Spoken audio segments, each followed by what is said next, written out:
Saudações investidores! Bitcoin agora cotado a $38.600.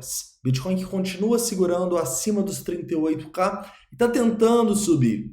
Hoje, meu principal objetivo vai ser fazer uma atualização desse price action, te mostrando o que eu espero para as próximas horas e dias. Bem-vindos a Investidor Moderno.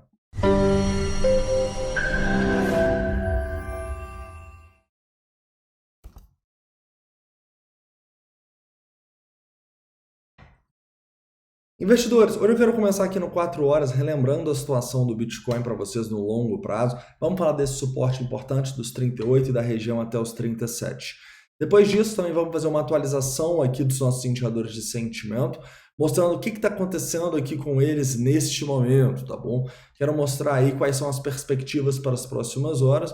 Afinal, a gente tem algumas questões importantes aqui que a gente tem que destacar. E também vamos falar do S&P 500, que está respirando, né, desde o dump de ontem, tá?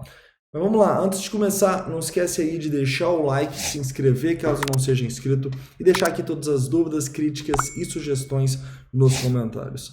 Investidores, primeiramente no 4 horas, é importante a gente lembrar que o Bitcoin tem esse suporte muito importante aqui entre os 38k e os 37k, tá? Enquanto a gente se mantém aqui acima dessa região, eu não imagino a gente realmente tendo um apocalipse ou nada parecido. Eu acho que o perigo é realmente a gente perder essa região, porque a partir daí a gente não teria suportes mais significativos abaixo, como vocês podem ver aqui. Enquanto a gente ainda está brigando aqui, a gente ainda tem uma esperança de demonstração de força. E onde essa demonstração de força deve ser feita? Essa demonstração de força deve ser feita acima dos $41 mil, tá bom? Eu acho que não tem muito para onde correr. É a região, como vocês podem ver aqui, numa hora onde a gente tem muita resistência no VPVR, tá? Então, um rompimento dessa região para cima reverte a tendência de baixa e daria uma perspectiva positiva aqui para o Bitcoin. Enquanto esse rompimento não acontecer, nós vamos ser mais conservadores, a gente vai realizando quando o preço for subindo e vai acumulando quando ele for caindo, utilizando aquelas estratégias que a gente sempre fala com vocês, tá?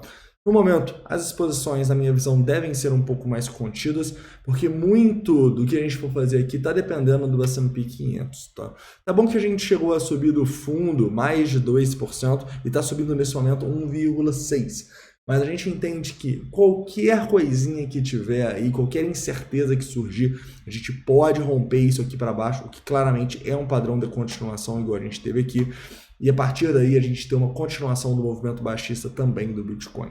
Eu tomaria cuidado, tá? Lembraria que o S&P 500 pode salvar a gente aqui se ele do nada pumpar, mas ele também pode ser o nosso algoz, né? Ou seja, ele também pode fazer a gente ter dumps significativos, perdendo os 38, 37, e aí sim nós temos, assim, dessa maneira, termos problemas sérios no longo prazo, tá? Abaixando aqui o tempo gráfico, indo para 15 minutos, eu acho importante a gente ver que nós estamos numa tendência de baixa, tá? O preço veio aqui testar 0,5 de Fibonacci, e na minha visão é importante, né? Primeiramente, a primeira resistência que ele precisa passar é justamente essa região aqui do 0,5, próxima dos 39.500 e tal. Essa demonstração de força seria importante na minha visão, mas realmente, enquanto a gente não passar dos 41, eu não vou ficar muito otimista. Mas o primeiro passo seria esse rompimento dos 39.500, 40 mil aqui, o que, se o sentimento começar a melhorar, já poderia transformar a gente num cara um pouquinho mais otimista com o preço, correto?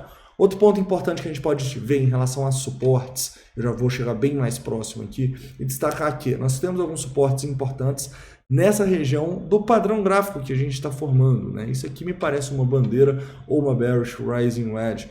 E basicamente a gente não pode romper isso aqui para baixo, tá? Chegando aqui, eu vou destacar o suporte, primeiro, que a gente segurou os $38.400, que também é ponto de controle de toda essa confusão, e vou destacar até os 38, tá? Repara que em tempos gráficos maiores, como, por exemplo, o 1 hora, a gente nem chegou a fechar candles abaixo dos 38. Olha que a gente tentou por diversas vezes, tá? 1, 2, 3, 4, 5 vezes o preço rompeu os 38 e não conseguiu, né? Talvez a gente realmente precisasse de um pullback aqui antes de tentar com mais fôlego, né? Então, nesse momento, cuidado com os 38.400, esse rompimento seria muito ruim. Os 38, para mim, confirma a tendência de baixa e testes novamente abaixo dos 37k, correto? Olhando aqui a nossa análise de sentimento, ela continua ruim na minha visão, tá? Continua com o nosso long short ratio próximo a 3 nesse momento, o nosso CVD numa tendência de alta, e muito claramente o preço subindo, o Open Interest subindo quando nós estamos numa tendência de baixa, ou seja, quando o preço está caindo, o Open Interest está subindo, e quando a gente está subindo, o Open Interest cai, cara. Então, isso é muito ruim na minha visão, isso claramente está ditando a maior probabilidade de uma tendência de baixa e do preço continuar caindo, correto? Então, isso aqui é muito ruim.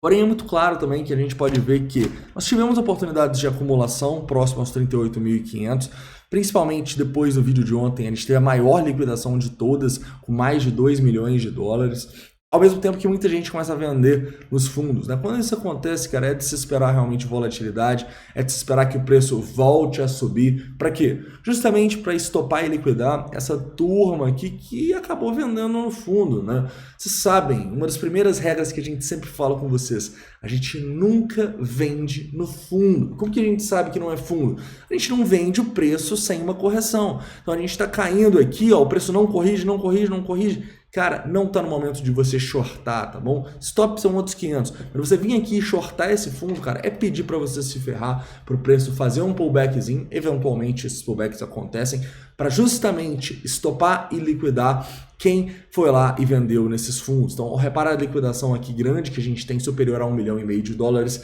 Esse tanto de comprinha mercado nesses topos, né?